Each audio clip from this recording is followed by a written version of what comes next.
به نام خدا. سلام به همه دوستان عزیز. من امیر عبدالمالکی خیلی خدا رو شکر میکنم و خوشحالم که امروز هم میتونم در این فضای فوق‌العاده، در این مکان زیبا هم باهاتون صحبت کنم و در کنار هم لذت ببریم از این همه زیبایی. دیشب داشتم از چت جی پی تی میپرسیدم که بزرگترین شاعرای دنیا کیا هستن. خب میدونین انتخاب بزرگترین شاعران جهان کار خیلی آسونی نیست، چون در این مسئله سنجش و معیار خیلی درستی وجود نداره و هر کسی مطابق با سلیقه خودش میتونه انتخابات متفاوتی داشته باشه. اما در میان لیستی از شاعران بزرگی که به من ارائه داد، با افتخار دوتا از بزرگترین های این لیست ایرانی بودن: مولانا جلال الدین بلخی، مولانای جان، و صد البته حافظ شیرازی، لسان الغیب بزرگ، انسان بسیار آگاه و دوست داشتنی. ازش پرسیدم که این کافی نیست، دلم میخواد بدونم که تو بهترین شاعری که انتخاب میکنی کیا هستن. گفت ببین، شاید خیلی برات جالب باشه قبل از اینها بدونی که مولانای خودمون، مولانای ایرانی، مولانای جان، سالها در لیست پرفروش ترین شاعران آمریکا و اروپا بوده و همچنین حافظ الهام بخش شاعران بزرگی مثل گوته بوده. یعنی خود گوته یکی از بزرگترین شاعران دنیاست و این آدم میگه من دلم میخواست تمام زندگیم رو ببخشم بلکه فقط ساعتی شاگرد حافظ باشم. و خب مولانا هم که سالها جزء پرفروشترین شاعران آمریکا بوده. این مسئله به ما نشون میده که ما واقعا از لحاظ فرهنگی در چه جغرافیای غنی و قدرتمند و وسیع و بسیار آموزنده قرار داریم که واقعا حیف به عنوان یک ایرانی که میتونیم به زبان اصلی. خیلی مهمه، چون دیدیم که شعر وقتی قرار ترجمه بشه هم کار مترجم بسیار سخته، هم شاید معنا و مفهوم به اون شکل منتقل نشه.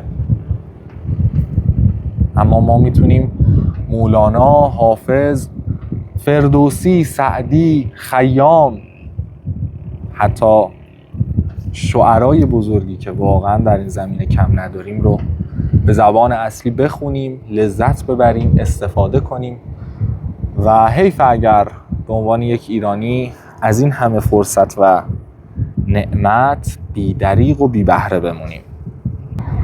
اما امروز میخوایم در مورد کدوم یکی از این دو شاعر بزرگ حرف بزنیم. من تصمیم گرفتم صحبتم رو با مولانای بزرگ، شاعری که قلب آدم رو لمس میکنه، شاعری که انسان رو با خدا آشتی میده. واقعا خوندن مولانا انسان رو با خدا آشتی میده. اون خدای بیرحم و خشک و ظالم و بدون بخششی که در ذهن ما ساخته شده رو میشکنه و یک جوری با این خدا عشق بازی میکنه، یک جوری طنازی میکنه در این مسیر که ما اصلا همه باورهامون راجع به خدا یک دور شکسته میشه، خورد میشه و مجدد ساخته میشه. شعری که براتون در نظر گرفتم، در واقع موضوعی که براتون در نظر گرفتم، بخش ابتدایی یکی از حکایات مثنوی معنوی هست. حکایت نخچیران و شیر، حکایتی که در کری و دمنه هم راجبش صحبت شده اما خیلی مختصر و کوتاه، ولی در مثنوی معنوی خیلی طولانی، خیلی مفصل‌تر راجبش حرف زده شده و واقعاً درس‌های اخلاقی و درس‌هایی برای زندگی بهتر در اون وجود داره که میشه ساعت‌ها راجبش فکر کرد، ازش استفاده کرد، الگو گرفت و به تبع زندگی خودمون رو بهتر کنیم. اگر قرار باشه خیلی خلاصه‌وار مختصر توضیحی راجب این حکایت بدم، داستان از این قراره که عده‌ای از حیوانات در یک فضای خیلی سرسبز به زیبایی همین منظره روبرومون دارن زندگی میکنن. در میان اینها یک شکارچی دلیر و قدرتمند مثل شیر وجود داره که سلطان اون جمعیت و اون وسعت و اون زمین هست و هر وقت که گرسنش میشه قطعاً میره یکی از اون حیوونا رو شکار میکنه، میخوره و از یک جایی به بعد حیوونا دور هم جمع میشن و میگن که حیفه ما لذت زندگی در این فضای فوق‌العاده‌ای که هستیم رو به خاطر اینکه همش داریم استرس اینو میکشیم که نکنه یه وقت شیر پشت یه بوته قایم شده بیاد ما رو شکار کنه و ما خورده بشیم رو از دست بدیم. بیایم یه تصمیمی بگیریم، بریم با شیر صحبت کنیم، بگیم که ما خودمون به قید قرعه هر بار که تو گرسنت شد یه حیوانی رو انتخاب میکنیم میاریم به تو تقدیم میکنیم، شما زحمت بکش هر سری نیا ما رو شکار کن تا هم ما اضطراب کمتری داشته باشیم و بتونیم از این فضای فوق‌العاده بیشتر استفاده کنیم و لذت ببریم، هم شما قرار باشه اینقدر زحمت نکشی و سختی بکشی برای رسیدن به غذای خودت. و هر روی شیر یه سری ترس ها داره، یه سری اخطارها به ذهنش میرسه که نکنه حقه و تقلبی در این مسیر وجود داشته باشه، اما در نهایت میپذیره، قبول میکنه، داستان ادامه پیدا میکنه. اما تا همین جای داستان موضوع صحبت امروز ما هست و مطالبی که قراره ازش صحبت کنیم و برداشت کنیم. حکایت اینجوری شروع میشه که طایفه نخچیر در وادی خوش بودند از شیر اندر کشمکش، بس که آن شیر از کمین در میره بود آنچه را بر حمله ناخوش گشته بود. حیله کردند. حیله در قدیم معنای منفی امروزی خودشون رو نداشت و معنی تدبیر و اندیشه بوده. آمدند ایشان به شیر که از وظیفه ما تو را داریم سیر. وظیفه ما سیر کردن توه، جز وظیفه در پی صیدی میا. غیر از این دنبال شکار نیا، تا نگردد تلخ بر من این گیا. و ما بتونیم از این شرایط و این فضا و این محیط قشنگی که داریم زندگی میکنیم لذت ببریم و استفاده کنیم. شیر در جواب میگه گفت آری گر وفا بینم نمک، مکرها بس دیدم از صید و بکر. همین ابتدای داستان مولانا شروع میکنه و اون پندها و نصیحت‌هایی که ما باید در زندگیمون به گوش جان بسپاریم رو راجبش صحبت میکنه و از مسائل مهم همین ابتدا ما رو آگاه میکنه. در مرحله اول میگه درسته، پیشنهاد خوبیه، برای منم بهتره، اما انسان آب دیده، انسانی که در پی حقیقته، نباید زود فریب بخوره. حالا فریب چی رو در ادامه بیشتر راجبش توضیح میده. من هلاک فعل و مکر مردمم، من گزیده زخم مار و کژدمم. مردم نفس از درونم در کمین، از همه مردم بتر در مکر و کین. میگه نفس از میان دشمنانی که ما داریم از همه اینها بدتره. مولانا اصلی ترین عاملی که ما رو از رسیدن به حقیقت، به اون عشق لایتناهی، به اون زیبایی بی منتها محروم میکنه رو نفس انسان میدونه. معتقده که این نفس انسانه که باعث میشه نتونه اونجوری که باید به خواسته هاش برسه، به مسیر زندگیش برسه و اون حق اصلی خودش رو از زندگی به دست بیاره. حالا در ادامه اون جمعیت حیوانات اینجوری پاسخ میدن. جمله گفتند ای حکیم با خبر، الحذر دع لیس یغنی عن قدر. در حذر شوریدن شور و شر است، رو توکل کن، توکل بهتر است. با قضا پنجه مزن ای تند و تیز، تا نگیرد هم قضا با تو ستیز. مرده باید بود پیش حکم حق، تا نیاید زخم از رب الفلق. میگن که نوع نگاه نخچیران در این داستان، در این ابتدای داستان اینجوری بوده که آدم باید همیشه تسلیم قضا و قدر الهی باشه. در واقع در ذهنشون اینه که احتیاط کردن و حذر نمودن باعث یه تشویش درونی میشه و نصیحتشون، پندی که به این شیر میدن اینه که رو توکل کن، توکل بهتر است. یعنی اشاره دارم به این که تو اگر توکل کنی، تو اگر به دنبال این نباشی که با قضا و قدر الهی بجنگی، در نتیجه خودت هم آرومتری، حالت هم بهتره، روح و روانت هم آسوده تر و فوق‌العاده تر پیش میره. با قضا پنجه مزن ای تند و تیز، تا نگیرد هم قضا با تو ستیز. ای شخص عجول و هیجان زده، با قضا و قدر جنگ نکن، باهاش به مخالفت نایست، تا قضا و قدر با تو به مخالفت بر نخیزه. نوع نگاه بسیاری از آدم هاست که اعتقاد دارن ما باید تسلیم قضا و قدر الهی باشیم. یک برنامه‌ای برای ما ریخته خداوند، یک طرحی برای ما در نظر گرفته و ما باید تسلیم اون باشیم، اجازه بدیم هر چیزی که اتفاق بیفته، چون خداوند بهتر از ما میدونه، چون خداوند ما رو به سمت سعادت خواهد برد. و مولانا همین رو قبول داره، مولانا همین نگاه رو قبول داره. اما یه تفاوت اصلی داره نگاه مولانا و اون هم این مسئله است که مولانا اجازه نمیده تسلیم بودن در برابر خواست الهی باعث بشه که خودش هیچ کاری نکنه. در واقع اینو همینجا باید تفکیک کنیم که نوع نگاه مولانا در ابتدای این شعر از دریچه صحبت‌های شیر منتقل شده و نوع نگاه دیگر عرفا که در زمان مولانا بودن و نگاه متفاوتی داشتن از زبان این حیوانات نخچیر صحبت شده.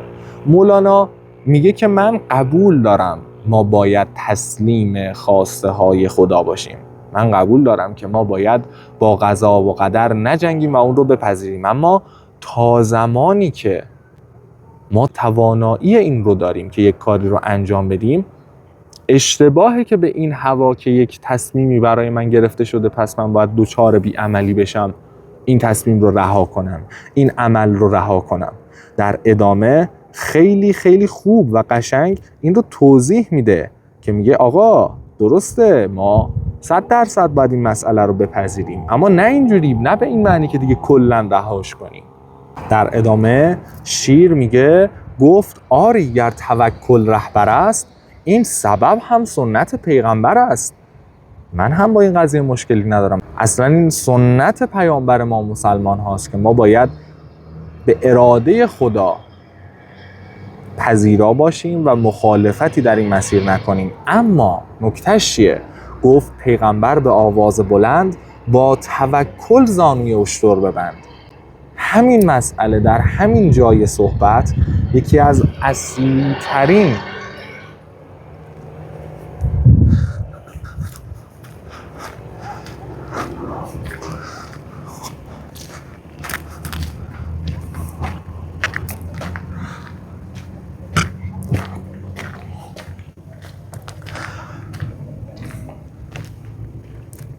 همین بیت در همین جای صحبت اصلی ترین تفاوت نگاه مولانا رو با سایر نگاه ها مشخص میکنه. گفت پیغمبر به آواز بلند با توکل زانوی اشتر ببند.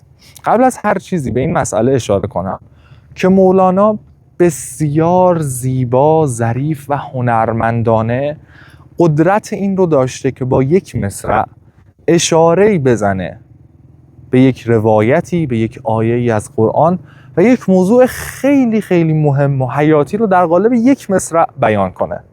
گفت پیغمبر به آواز بلند با توکل زانوی اشتر ببند. یعنی چی؟ پیامبر چرا گفته با توکل زانوی اشتر ببند، زانوی شتر رو ببند؟ اشاره داره به یک روایتی که یک عرب بادیه نشینی بوده و یک روزی پیامبر میبینه در دل صحرا شتر خودش رو همینجوری این عرب بادیه نشین رها کرده. پیامبر تعجب میکنه و ازش سوال میپرسه که دلیل این کار چیه؟ چرا همینجوری اون شتر رو به امون خدا رها کردی؟ و اون عرب میگه که خب پیامبر من از زبان مبارک شما شنیدم ما باید به خدا توکل کنیم، من شترم رو به خدا سپردم، برای همین اصلا نبستمش و رهاش کردم. پیامبر در جواب میگه که بله توکل مهمه، ولی شما با توکل به خدا زانوی شترت رو ببند و اجازه فرار رو نده. بارها در صحبت‌های قبلی هم به این مسئله اشاره کردم. یکی از بزرگترین اشتباهات آدم‌ها از زمانی که با قانون باورها، با قانون فرکانس‌ها، با قانون جذب آشنا میشن و بهش برمیخورن، همین مشکل بیعملیه. ما اساساً فکر میکنیم باید انقدر رها و بیعمل و خنثی و راکد باشیم تا پول خودش وارد زندگیمون بشه، تا اتفاقات مثبت خودش برامون پیش بیاد، تا شرایط مناسب رسیدن به خواسته همینجوری از هوا بیفته پایین. و مولانا از اصلی ترین مخالفان این نوع نگاهه. حتی به شاگردان خودش این رو بارها گفته که شما باید در پی کسب باشید، باید تلاش کنید برای رسیدن به خواستتون. توکل کردن به خدا اصلاً به این معنی نیست که ما از سهم خودمون کنار بکشیم، سهم خودمون انجام ندیم و انتظار داشته باشیم که شرایط خودش برامون اتفاق بیفته. اصلاً همچین چیزی نیست. هیچ وقت در هیچ کجای زمان برای هیچ شخصی اتفاق خوبی نیفتاده مگر اینکه اون شخص خودش پیش قدم شده. یک مسیری رو میخواید برید، بالاخره یه سری از اون مسیر برای شما شناخته است، میدونید باید چی کار کنید، اکنون خودتون چه شرایطی داره و اگر چه قدمی رو بردارید بهتره، اینا رو میدونید. حالا 100% دیرباز بلندی از این مسئله ندارید و نمیدونید تهش قراره چی بشه، نمیدونید بهترین قدم چیه، ولی در لحظه کنونی خودتون میدونید یه سری اقدام هست که شما میتونید بردارید و با استفاده از اونها خواستتون نزدیک بشید.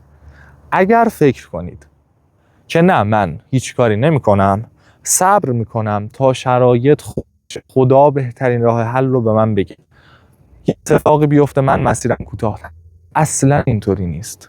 تا وقتی که شما سهم خودتون رو انجام ندید، به سمت مسیر رشد و پیشرفت خودتون به اندازه شرایط فعلیتون قدم بر ندارید، مسیر برای شما روشن‌تر نمیشه. قطعاً شما میتونید در دل تاریکی شب یک مسیر طولانی رو با ماشین طی کنید، ولی شما اول باید 2 متری که چراغ ماشینتون روشن کرده رو طی کنید تا بعد 2 متر دیگه دوباره روشن بشه. نمیتونید انتظار داشته باشید تمام مسیر رو برای شما نورانی کنن، گلفشان کنن تا شما اون لحظه به بعد تصمیم بگیرید به سمت خواستتون حرکت کنید. رمز الکاسب حبیب الله شنو، از توکل در سبب کاهل مشو. فکر نکن اگر توکل کنی میتونی دیگه سهم خودتو انجام ندی، میتونی اجازه بدی که سکون تو رو احاطه کنه، راکد بمونی و انتظار داشته باشی که به سمت خواستت نزدیک تر بشی. این اتفاق هیچ وقت در هیچ حالتی پیش نمیاد. در ادامه مجددا نوبت به سایر حیوانات میرسه تا این مجادله خودشون رو پیش ببرند. اونها میگن که قوم گفتندش که کسب از ضعف خلق، لقمه تزویر دان بر قدر حلق. نیست کسبی از توکل خوبتر، چیست از تسلیم خود محبوبتر. چه از این بهتر که من تسلیم خدا باشم و اجازه بدم که خدا مسیر رو برای من روشن کنه. بس گریزند از بلا سوی بلا، بس جهند از مار سوی اژدها. اونایی که دارن از بلا فرار میکنن دارن بیشتر غرق میشن توی بلا. از مار میرن سراغ اژدها. حیله کرد انسان و حیلش دام بود، آن که جان پنداشت خون آشام بود. 100,000 طفل کشتان کینه کش، وان که او می جست اندر خانه‌اش. و همینطوری ادامه میده که درست از نگاه این قوم حیوانات اینه که انسان توکل کنه، اگر خودش بخواد تدبیر کنه، خودش بخواد مسیری رو پیش بره، از مار رها و دوچار اژدها میشه و نوع نگاهشون اینه. مولانا مجدداً از زبان شیر دیدگاه خودش رو اینجوری توضیح میده. گفت شیراری ولی رب العباد، نردبانی پیش پای ما نهاد. پایه رفت باید سوی بام، هست جبری بودن اینجا طمع خام. خدا واسه ما نردبون گذاشته. باشه تو بالا رو میخوای، تو درجات برتر رو میخوای، تو دنبال موفقیت‌های روزافزونی، 100% لایقشی، 100% بهش میرسی، اما نه به این صورت که یه جا ساکن و راکت بشینی و انتظار داشته باشی به اون نقطه ها برسی. من نردبان رو بهت میدم، ولی تو باید از این نردبان بالا بری. پایه پایه رفت باید سوی بام، هست جبری بودن اینجا طمع خام. اشتباه فکر میکنی اگر فکر کنی این رو هم باید به صورت جبری، به صورت بی اختیار اتفاق بیفته. این بیت عطار که میگه تو پای به ره در نه و از هیچ مپرس، خود راه بگویدت که چون باید رفت، یه نکته خیلی خیلی مهم داره که اون هم در ابتدای شعر عطار بهش اشاره کرده. شرط این که راه بگویدت که چطور باید به مسیرت برسی اینه که تو پای به ره در نهی، اینه که تو اقدام کنی، تو شروع کنی، انتظار نکشی. منتظر چی هستی؟ منتظر چی هستی؟ نردبان فراهم میشه، اما بالا رفتن از اون نردبان وظیفه ماست. رسیدن به اون خواسته وقتی محقق میشه که ما بالا بریم، طی کنیم، اقدام کنیم در مسیر رسیدن به خواسته هامون. پایداری چون کنی خود را تو لنگ، دستداری چون کنی پنهان تو چنگ. خواجه چون بیلی به دست بنده داد، بی زبان معلوم شد او را مراد. وقتی یک رئیسی به کارگر خودش، به خدمتکار خودش بیل رو میده، معلومه منظورش چیه، یعنی که اینجا رو بکن دیگه. دست همچون بیل اشارتهای اوست، آخراندیشی عبارتهای اوست. چون اشارتهاش را بر جان نهی، در وهای آن اشارت جان دهی. بهت میگه باید چی کار کنی. اگر درک کنی چی جوری داره راهنماییت میکنه، جونت رو فداش میکنی. بس اشارتهای اسرارت دهد، بار بردارد ز تو کارت دهد. حاملی محمول گرداند تو را، قابلی مقبول گرداند تو را. قابل امر وی قایل شوی، وصل جویی بعد از آن واصل شوی. چقدر زیبا، چقدر فوق‌العاده راجع به این مسئله صحبت میکنه و توضیح میده. اگر در این مسیر بار اطاعت و تکلیف الهی رو بر دوش خودت بکشی، اگر به چیزهایی که بهت گفته میشه در این مسیر گوش بدی، پیش بری، متناسب و همجهت با اون صحبتهایی که بهت میشه، حق تعالی خداوند بلند مرتبه رفته رفته تو رو به خواستت میرسونه. و اگر واقعا در این مسیر پذیرنده باشی، به پاداش این اطاعتت مقبول درگاه حق میشی. حاملی محمول گرداند تو را، قابلی مقبول گرداند تو را. قابل امر وی قایل شوی، و اصل جویی بعد از آن واصل شوی. سعی شکر نعمتش قدرت بود، جبر تو انکار آن نعمت بود. میگه سعی در بجا آوردن شکر و سپاس نعمتهای خدا قدرتیه که اون به ما داده. چقدر فوق‌العاده است. حتی سعی برای بجا آوردن شکر نعمتهای خدا قدرتیه که او به ما ارزانی داشته. و دست روی دست گذاشتن و جبر در واقع کفران نعمت خداونده. این حکایت فوق‌العاده در همین جا به پایان نمیرسه، اما از اونجایی که مراد ما این بود که در مورد معنای حقیقی توکل در مسیر رسیدن به خواسته هامون صحبت کنیم، همینجا به پایان میبریم صحبت رو و قطعاً در ادامه راجع به مولانا و اشعار بی‌نظیرش بیشتر صحبت خواهیم کرد. خیلی خوشحالم و خدا رو شکر میکنم که همراه من بودید، هم مسیر من بودید.